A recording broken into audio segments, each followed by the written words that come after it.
His Royal Highness the Crown Prince and Prime Minister Prince Salman bin Hamad Al Khalifa chaired the weekly cabinet meeting at Gdaybiya Palace. The cabinet congratulated His Majesty King Hamad bin Isa Al Khalifa and the people of Bahrain on the 22nd anniversary of the ratification of the National Action Charter. The cabinet commended the kingdom's achievements following the ratification of the National Action Charter, which has contributed to progress and development across all sectors. Following a review of a memorandum submitted by the Government Executive Committee on the 5th edition of the Government Innovative Competition Fikra, the cabinet noted this year's high participation and directed ministries and government agencies to review the potential benefits of the ideas submitted. The cabinet commended His Majesty the King's directive to provide urgent humanitarian aid to Turkey and Syria following the devastating earthquakes. In this regard, the cabinet noted the efforts made by the Royal Humanitarian Foundation in supervising the provision of aid to Syria and Turkey, and commended the Sawa'id al-Ghayth operation carried out by Turkey by a search and rescue team from the BDF's Royal Guard. His Royal Highness directed the reconstitution of the committee representing the government in joint meetings with the legislative authority regarding the restructuring of government subsidies and urged ministers to cooperate with the committee. The cabinet discussed the memorandum submitted by the Ministerial Committee for Social Services on 5 proposed initiatives to increase the employment of Bahraini doctors and improve their skill sets, which was prepared following His Royal Highness's directive, as listed below.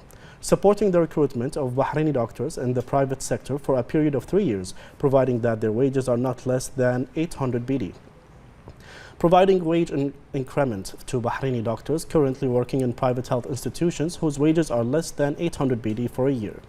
Providing additional incentives to private health institutions where Bahraini doctors and dentists constitute 25% or more of their total workforce. Introducing Ta'heel as a program to train private sector doctors in the government sector while continuing to work in the private sector. And facilitating the financing of educational loans up to 30,000 Bahraini dinars.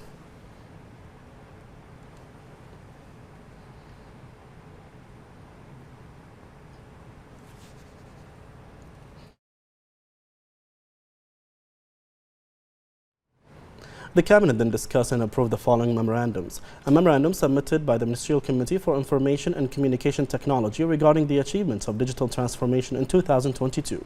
The memorandum revealed the launch of 28 e-services and 4 digital projects alongside the preparations needed to launch a further 22 e-services and an additional 4 digital projects.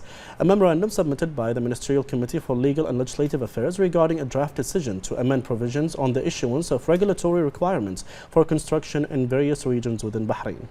A memorandum submitted by the Ministerial Committee for Legal and Legislative Affairs regarding multiple decisions to restructure several committees.